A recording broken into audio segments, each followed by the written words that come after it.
My program or the organization is called First Nations School of Toronto. It was originally called Wandering Spirit Survival School when it was originally started in the 1970s, and it became First Nations School of Toronto in, I think it was the early 1990s, if my memory is correct. So I'm the vice principal at First Nations School of Toronto, and I've been in this role since September of 2017. We serve students from age 4 to age 16 right now. So we have our program starting in junior kindergarten. So we have students who are as young as 3 to 4 years old, and right now we go up until grade 10. So our students are between 15 and 16, and every year after this year we'll be adding another grade. So we will be serving students up to the age of 17, 18, or even older, depending on what their needs are, and we'll go to grade 12. Down the road, we're also expanding to have childcare in the building, so we'll even go younger, and we're also working to kind of do an intergenerational education model where we have in the building post-secondary opportunities as well, in terms of teacher education programs, master's programs, PhD programs, to meet everyone within the community and kind of make that circle whole.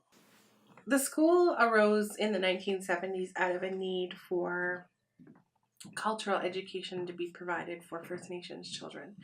And so I think if we drill down into what the ultimate objective is, it is to provide Indigenous education for Indigenous children and families.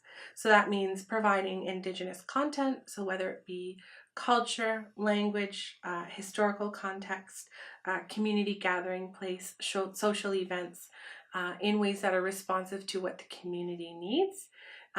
Especially thinking about the legacy of residential schools where our communities and our families have been so harmed for so many different years. So the goal of this school is to provide a safer place in education, within public education, to begin to address some of those things that weigh on our families and our communities in the city of Toronto. I think about excellence in Indigenous education.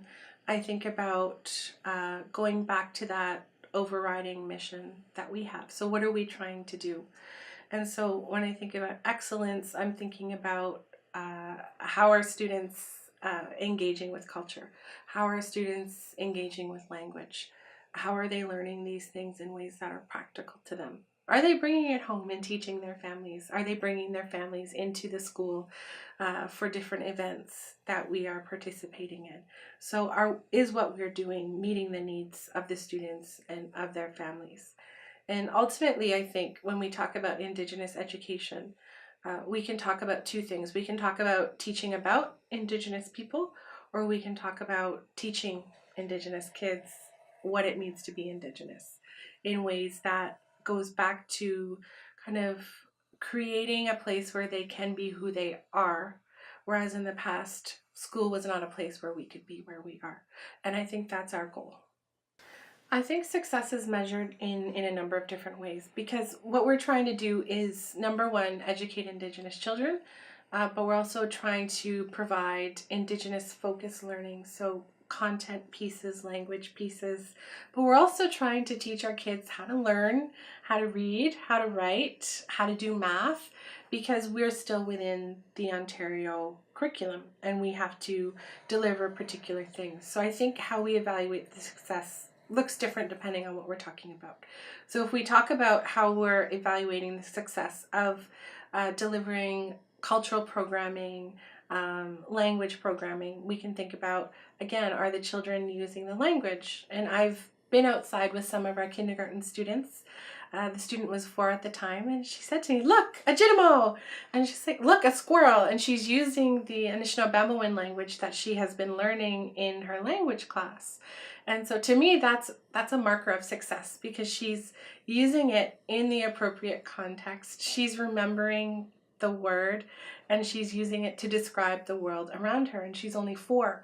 So if we think about the longer impact of that, of having access to language, having access to culture throughout all of her years in education, then where's she going to be at in grade 8? for instance. And so we can really see the reclamation of culture taking place. And to me, that's an indicator of success. I mentioned earlier too about social events. We have round dances, we have big drum socials. So if we see children and their families come out to that, that's a success, because we sometimes, we have a challenging time getting families to come out to other events that are not cultural in nature.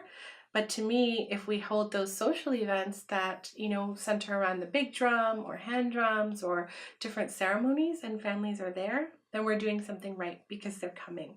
And that's what we want. We want to engage our families in those ways. If we think about the other piece of delivering Ontario curriculum, we also want to see our kids being able to read and being able to write and doing well on provincial assessments, coming to school, attending, all of those different pieces. They're all important. And I think when we put them together to create this unique program, and look at both indicators of success, like a Western indicator of success and a more Indigenous indicator, then we can see that our kids are moving along quite well, and we're figuring things out and doing things in a good way, and also responding to the needs of the community.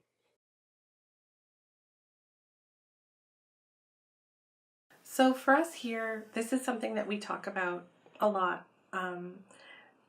And I think it's important to think about Indigenous education broadly as well, in terms of First Nations, Métis, and Inuit perspectives, because often Inuit and Métis perspectives are removed from the equation because First Nations groups are more dominant culturally across Canada.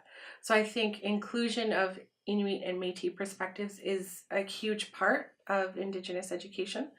I think other important pieces of Indigenous education are uh, learning and working with elders as traditional knowledge keepers. I think it's important to use ceremony as a teaching tool, because it also fosters that sense of pride and affirmation of identity in a positive way, in ways that Western education doesn't do when you're simply learning about the history. I think it's about valuing Indigenous worldviews and perspectives, and multiple worldviews and perspectives. And part of that is pushing back against the assumption that there is one Indigenous experience or one Indigenous language or only one way of doing or thinking about things. And I think that's a really key piece. Um, Focusing in Indigenous knowledge as a way for all children to connect to it. And it's not just about dominating and presenting only one perspective, but it's about using a particular teaching or particular teachings for students to be able to reflect and think about the differences or the similarities to their own culture's teachings. Because even in our own school, we have represented over 20 different First Nations from across Canada. And we only offer the Ojibwe language through the Ontario curriculum. But we also have a fluent Cree speaker in the building, and we have other children from different nations. So there's students from the Six Nations of the Grand River Territory, and there's opportunity for them to bring in the language skills that they've learned when they've previously attended school and learn the language of the Kanien'kehá:ka. And so they can make those connections about teaching, about different words, and they're sharing their knowledge, and they're also gaining knowledge about other people. And I think it benefits them to see the diversity within their own communities as well.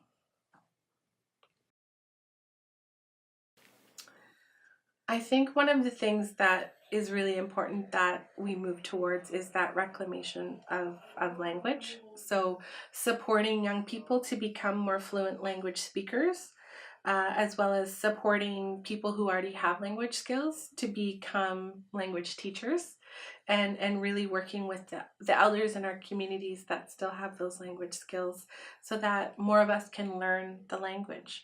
Um, Language holds culture within it. It holds all of those things I talked about being important in Indigenous language. So the cultural teachings, the ways of seeing the world, understanding the world, communicating about the world, they're held within language in ways that we can't conceptualize in the English language. So I think language is really important, and I think we need to really emphasize and promote and nurture the growth of language programs, and not just one language, but multiple languages to respond to the needs of communities. I think that's a big piece of it. For us, we're seeking to connect more to land-based education. So thinking about what land-based learning looks like in a huge urban city like Toronto, where there's lots of different parks. So how can we utilize what's around us to help the students learn and connect to the land? And how can we also take them beyond the city to connect to the land in different ways? So showing them different ways of seeing and knowing.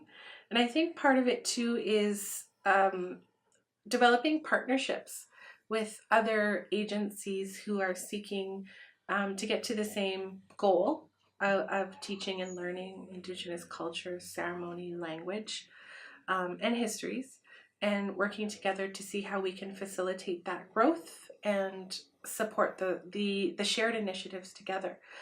Because at the end of it, it's about the success and well-being of the kids. And we all know that when kids know who they are, when they know their culture, when they know their language, they are more protected from the assaults of society that is still racist, and it's still practicing oppressive measures towards Indigenous people. So if we can equip kids with those types of things, we are helping them protect themselves from those things that society is putting on them as Indigenous people. So in order to get to that goal, I think there needs to be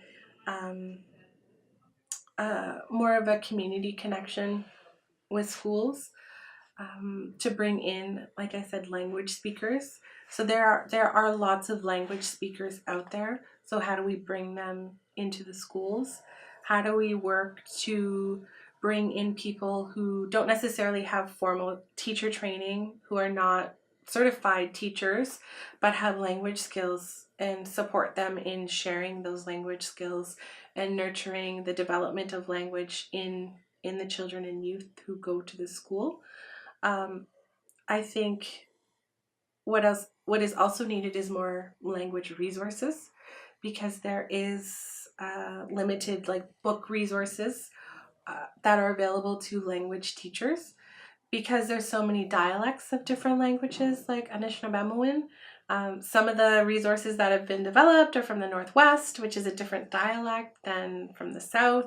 So also providing consistency, or providing children and youth the tools to be able to tell the difference and learn different dialects that can benefit them in the long run. And I think we also need to move away from those more rote teaching practices that often are associated with language, and teach children and youth to use practical language skills that they can use in their everyday life and they can use with each other. I also think that spaces need to be made more ceremony friendly. So, we can't be afraid to smudge or feel like we can't smudge in institutional buildings because fire alarms might go off. So I think that there needs to be more responsiveness to the health and well-being needs in relation to medicines and smudging in buildings on a wider scale, like across school boards, as opposed to just Indigenous focused schools.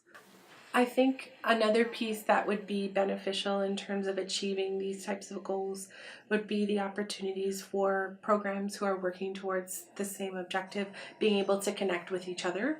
So I know that there are a number of schools across Canada that are working towards the same type of programming. They're Indigenous focused, and they are working towards reintegrating culture and language and traditional knowledges into the regular provincial curriculum that they're also delivering.